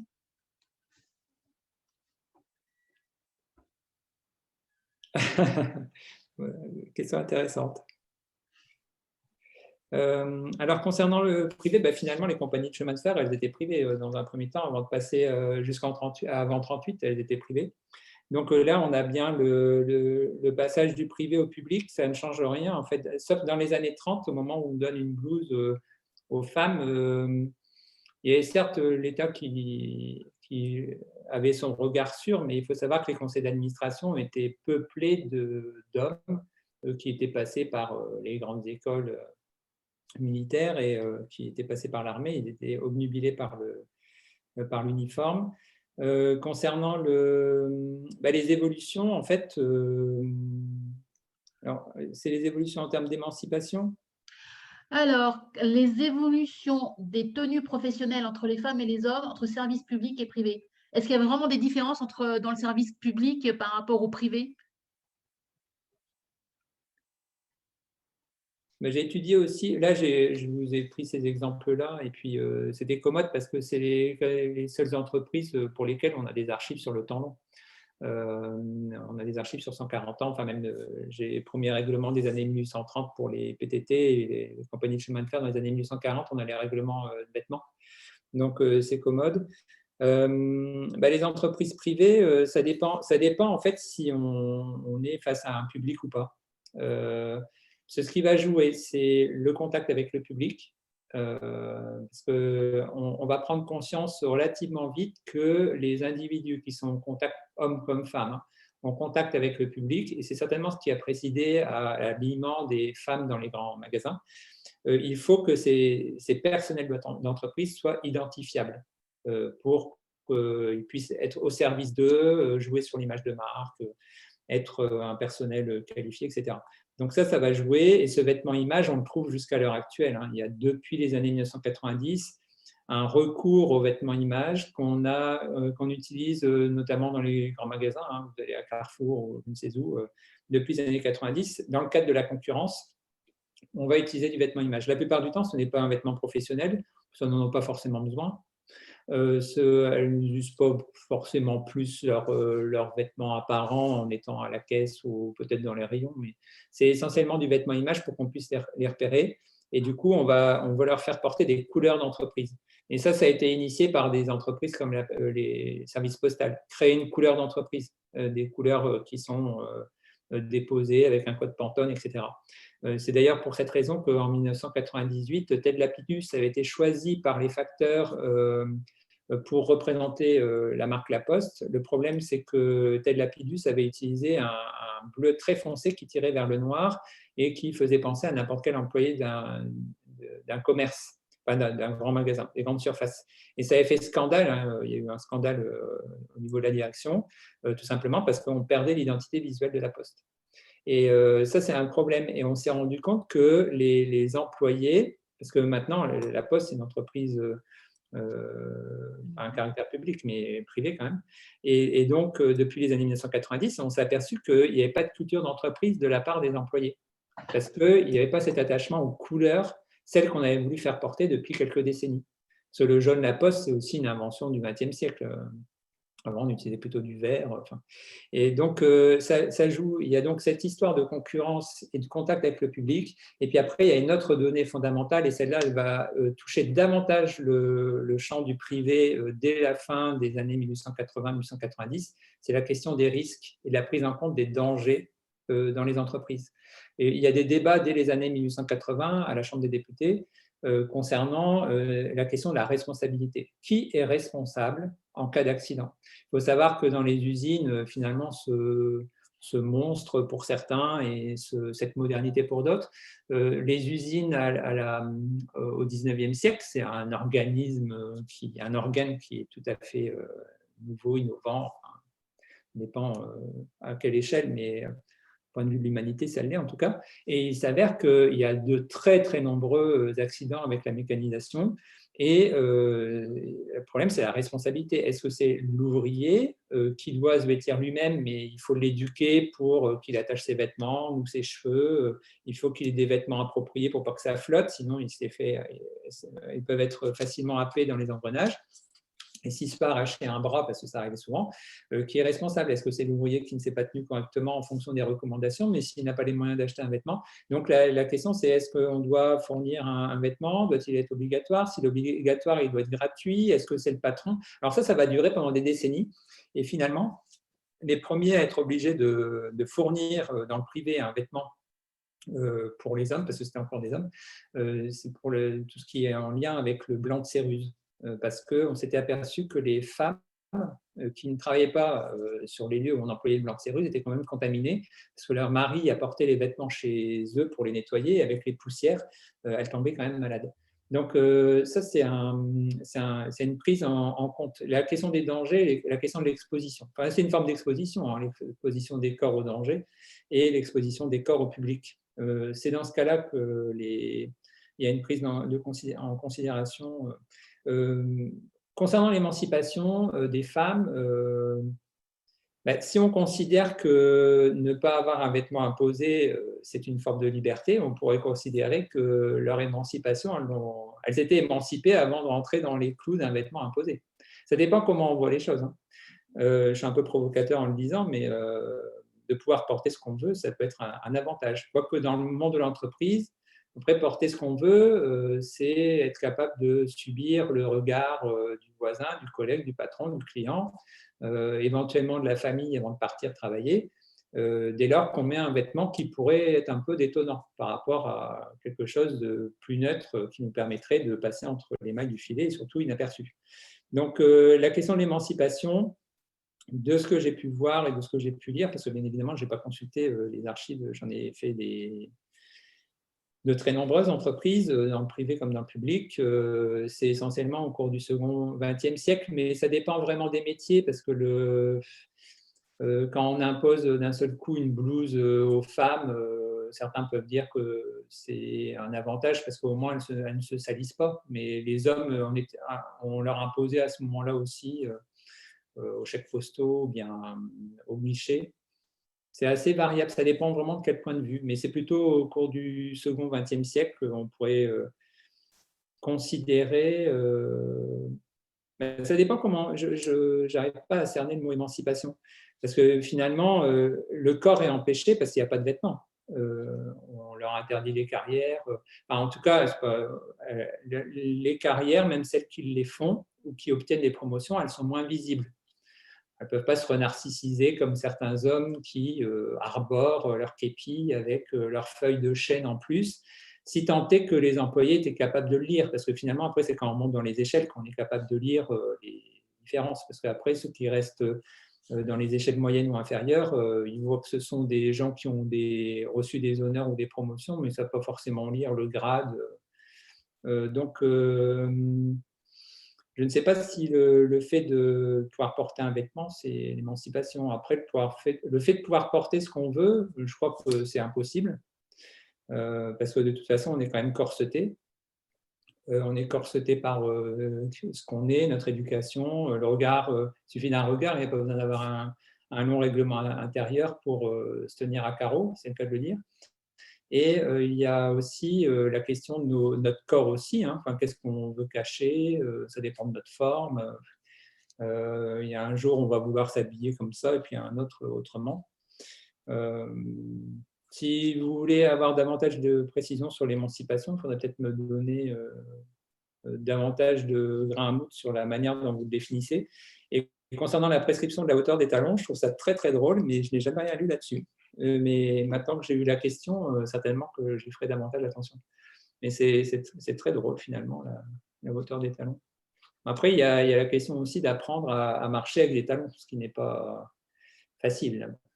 Et en plus, se déplacer sans bruit, ça dépend de ce qu'on met sous le talon, pour pas qu'on nous reconnaisse à des mètres dans le couloir à l'avance, si vous voulez avancer à bas bruit. Je ne réponds pas forcément de manière très claire à vos remarques, mais... Alors, juste pour la hauteur des talons, il y a la même personne qui a posé la question dit « La hauteur des talons est un gros sujet au Japon où il est obligatoire pour certaines femmes. » Ah, d'accord. Voilà. Alors, j'ai deux autres questions. Donc, une question qui dit « Pour élargir le débat, on a toujours une sorte de débat latent. Le vêtement professionnel, comme le vêtement général, doit-il être sexué? Doit-il souligner une prétendue ou pas féminité? Et j'ai une autre question qui dit, est-ce que les premières femmes avocates françaises avaient le droit de porter la même robe que les avocats hommes?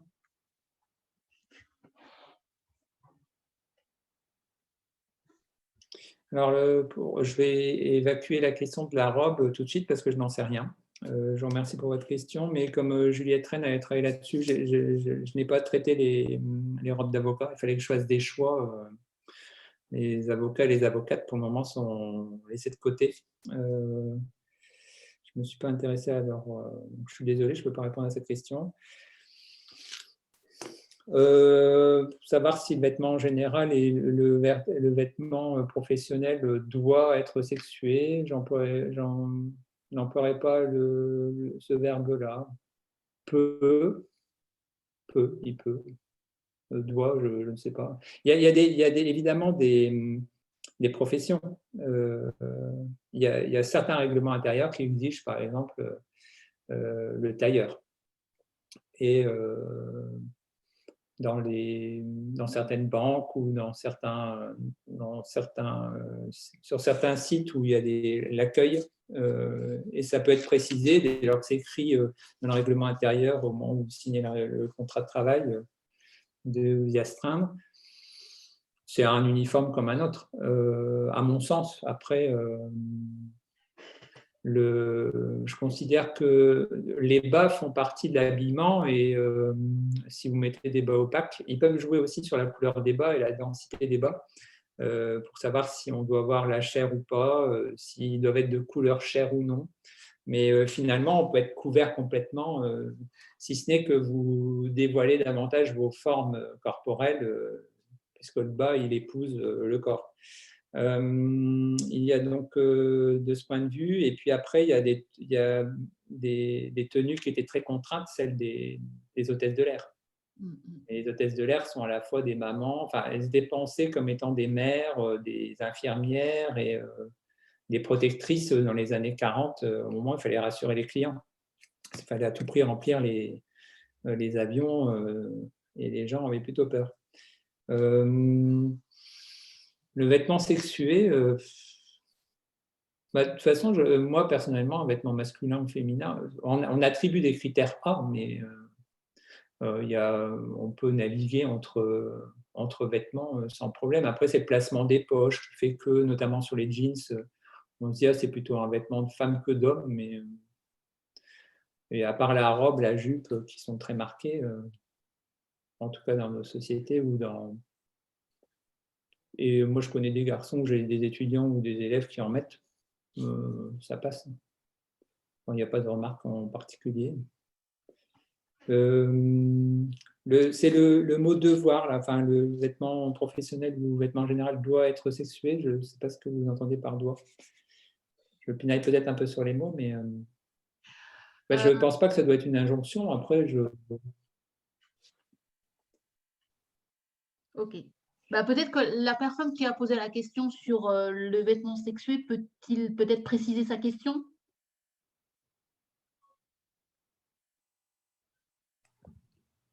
Je précise par rapport au fait qu'effectivement, on a vu des images où on voit quand même presque toujours les femmes habillées de façon à souligner, c'est plutôt ça, leur féminité. Et donc, c'est ça qui m'interrogeait, moi. C'est ça que je posais comme question. Ce n'était pas qu'il fallait que les femmes aient des vêtements comme ça. Au contraire, mon interrogation était, est-ce qu'il faut... on a l'impression, dans beaucoup d'exemples que vous nous montrez, que ces vêtements soulignent leur féminité, doivent dégager leur féminité. Je dois répondre. Alors, voilà, c'est ça. C'était pas pour dire il faut qu'elle soit comme ça. Au contraire, ma question était est-ce que... Mais c'est le doigt, je ne comprenais pas. Comme j'ai essentiellement fait ma présentation sur la fin du 19e et début du 20e, tout ce que j'ai dit concernant les normes de la distinction, les stéréotypes des sexes, etc., ça préside au coup d'œil, au coup de pinceau des artistes et des gens qui ont capté ces images. Parce que de toute façon, le dessinateur, ce n'est qu'une représentation de la réalité, avec ce qu'il projette du féminin et du masculin, ou du corps masculin ou du corps féminin. Et les photographes, s'il y a bien un objet où l'artiste est dans le produit artistique qui en ressort, c'est la photographie. Et dans une photographie, il y a toujours photographe. Dès lors que vous sortez un objectif, les gens ils se mettent soit en fonction de la commande, soit ils se présentent tels qu'ils aimeraient qu'on les voit. Et ça, on peut le faire dans n'importe quelle situation. Moi, je le fais parfois avec des étudiants. Je leur dis, bon, imaginez, je sors, je sors mon téléphone, je vais vous prendre en photo. Tout le monde va adopter une posture qui n'est absolument pas naturelle. Donc, c'est le problème des documents iconographiques. Les documents iconographiques, il faudrait les reprendre un à un pour les critiquer en disant que ce n'est qu'une représentation, une présentation de la réalité en fonction du parcours, de l'âge. Il faudrait reprendre aussi l'âge de chaque dessinateur et chaque photographe pour voir en fonction de la commande, quel était son état d'esprit, pour voir ce qu'il a voulu montrer ou de la manière dont il percevait les choses. Et ça, c'est difficile. J'ai fait un certain nombre d'analyses de ce point de vue dans ma thèse, mais là, je n'en ai pas forcément présenté pour l'oral. Je ne sais pas si ça répond davantage à votre question, là, du coup. Bon. Donc, il y a quelqu'un qui dit qu'elle doit partir. Merci encore pour la présentation et l'organisation. Bon, s'il est possible de mettre des références accessibles au grand public sur le site de l'UP14, ce serait top. Merci encore. Alors, je précise pour ça, c'est que sur le site de l'UP14, pour ce cycle-là, il y a une longue liste de livres, d'ouvrages. Alors, peut-être que vous allez vous trouver votre bonheur, mais je ne sais pas, peut-être que vous souhaitez, si M. Bruckner souhaite en ajouter, enfin, nous donner d'autres références, il n'y a pas de souci, pour qu'on les mette sur le site. Je rajouterai quelques références sur le vêtement. Et je mettrai la référence de ma thèse, puisqu'elle sort dans quelques mois, mais je ne force pas à l'achat. Très bien. Allez-y. Alors, d'autres questions, commentaires, voilà, pour alimenter notre débat. Bon, c'était tellement clair qu'il n'y a même pas de questions à poser. Bon. C'est difficile, hein?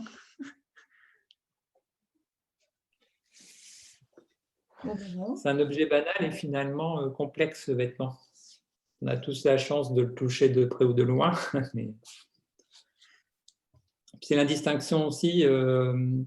On a forcément des vêtements personnels, même dans le monde du travail. Même lorsque vous portez un uniforme, on porte des vêtements personnels. Les vêtements du dessous ne sont pas fournis.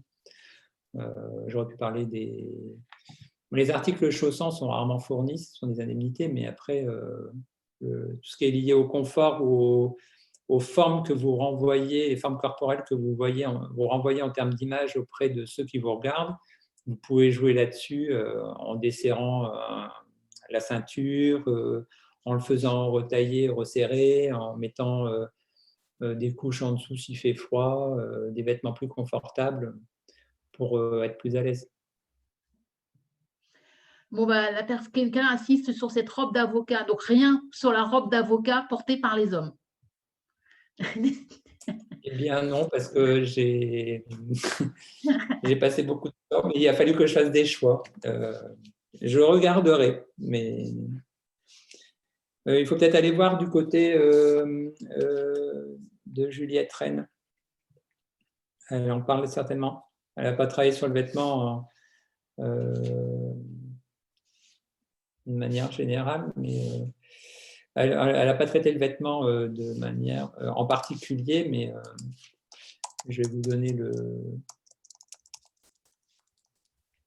le titre de... C'est un ouvrage qui est tiré de sa thèse. C'est le mérite et je suis en train de chercher en même temps la référence. Est-ce que c'est des choses qu'on pourrait mettre sur le site internet en guise de bibliographie, le livre de Madame Rennes, de Juliette Rennes? Oui, le mérite et la nature. Voilà, bah voilà.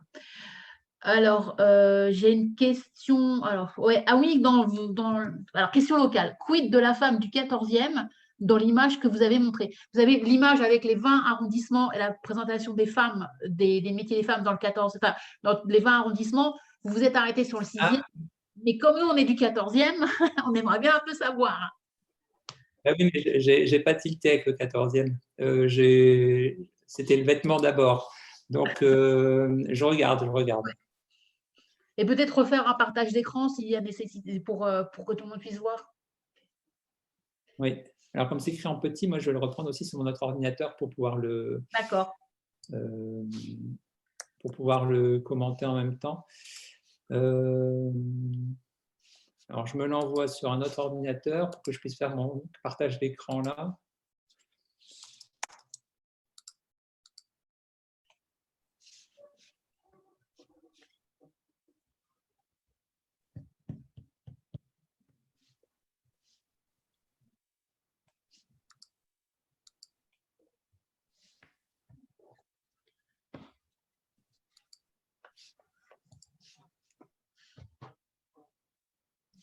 L'image est lourde, il faut que ça importe. Oui, bien sûr.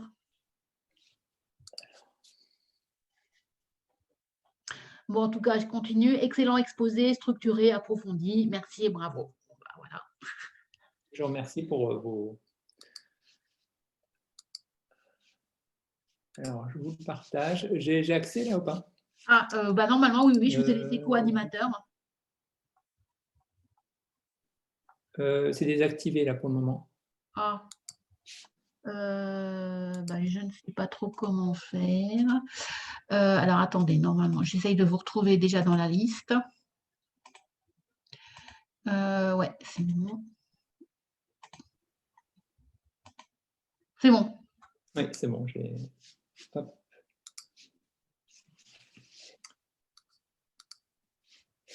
Alors, 14e, elle est ici. C'est une femme avec... il y a une jeune fille à côté, elle a un fichier. Alors, je ne sais pas si elle est vraiment jeune. Je ne sais pas quel âge elle a. Je vais regarder le texte qui est fourni.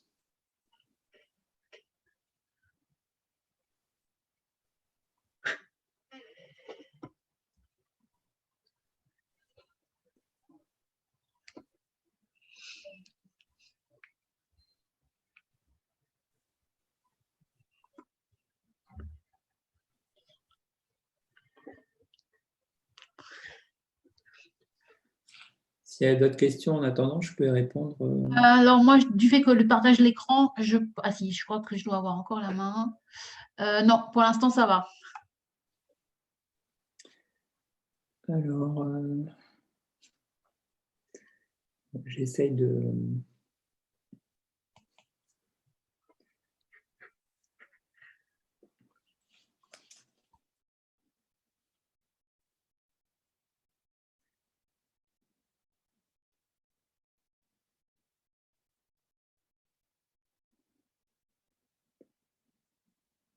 récupérer le texte.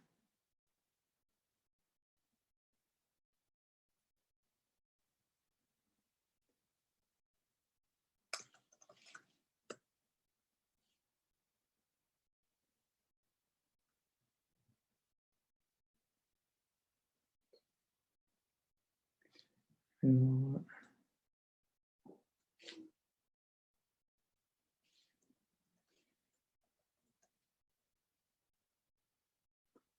bien évidemment, ça ne passe pas. Il va falloir que je trouve l'original.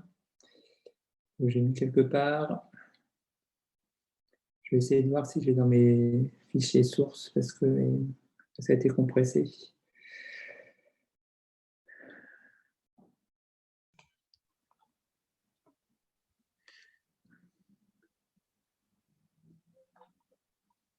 Bon, ceci dit, oui, effectivement, hein, s'il y a d'autres questions, n'hésitez pas à les mettre dans le message du chat. Hein. J'aurais dû y penser avant, mais... Pas grave.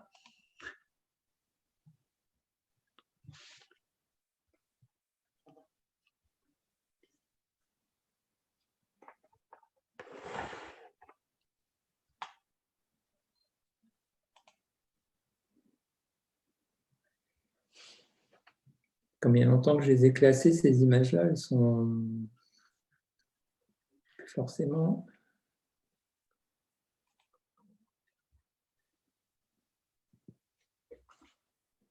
Je ne trouve plus forcément le fichier tout de suite. Ok, pas de souci, il n'y a pas de souci. Je ne l'ai pas regardé depuis 1 an et demi, celle-là, alors je viens de dépoussiérer ce matin.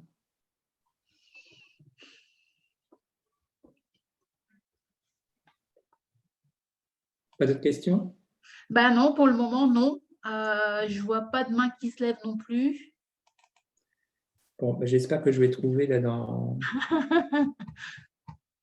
les secondes qui arrivent.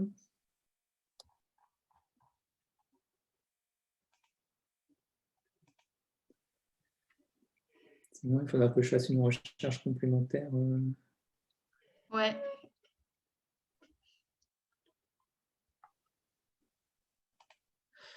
Ah, Zoom. Ah, c'est quoi ça? Ouais, parce que je n'ai pas sur mon ordinateur là, de version non écrasée, du coup, je n'arrive pas à lire le texte.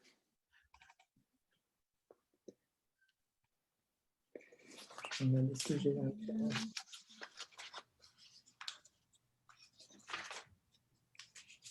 Je vais pas Pas voir. grave, hein, il peut Écoutez, nous l'envoyer plus si vous tard. voulez, ne vous embêtez pas et ne vous stressez pas sur la recherche.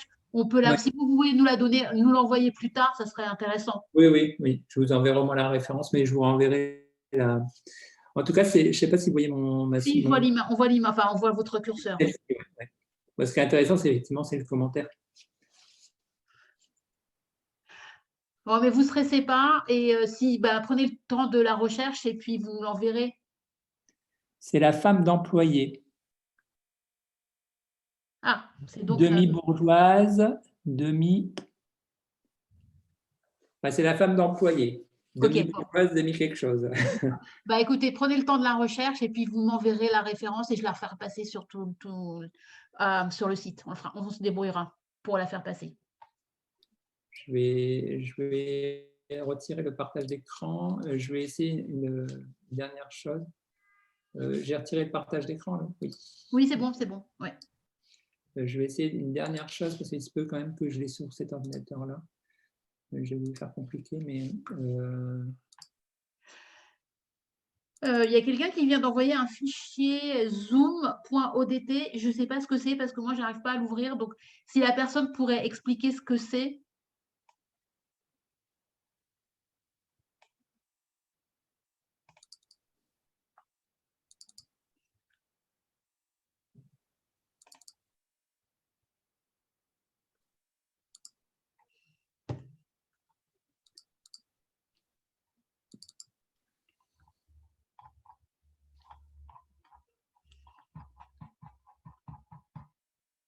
c'est une erreur visiblement. Oui, je pense. Alors, bon, écoutez, je pense que là, il n'y a plus de questions. Il n'y a plus de questions.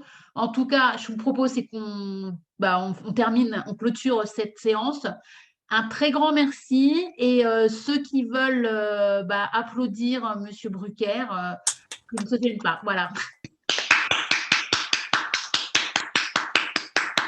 Merci. Je vous remercie. C'est très agréable de préparer cette communication pour vous, en tout cas. Ça m'a permis de replonger dans ma thèse en abordant un point particulier parce que j'ai évidemment abordé sous différentes formes, mais avec les communications, c'est toujours intéressant de pouvoir traiter une problématique spécifiquement. Alors, je tente quand même un autre fichier source. Avec un peu de chance, je vais pouvoir lire. Eh bien non. Non. Je vous renverrai, Madame Brochu. Oui, très bien. Alors, est-ce qu'on pourrait, cette image-là, est-elle libre de droit qu'on puisse le mettre sur le site et avec l'inscription pour le 14e? Écoutez, c'est la revue, la caricature, c'est le numéro 55 du 15 janvier 1881 sur Gallica BNF. Gallica BNF, normalement, ce n'est pas libre de droit, mais… Ah, non, mais on ne va pas créer de soucis, hein, donc voilà. Mais Bon. je ne sais pas. Mais en tout cas, sur la caricature Gallica BNF, le numéro 55 du 15 janvier 1881, pour ceux qui… D'accord. Bon, on verra comment on fait passer ça. Ouais. Ah ben, ça y est, je l'ai retrouvé. Ah. En ligne.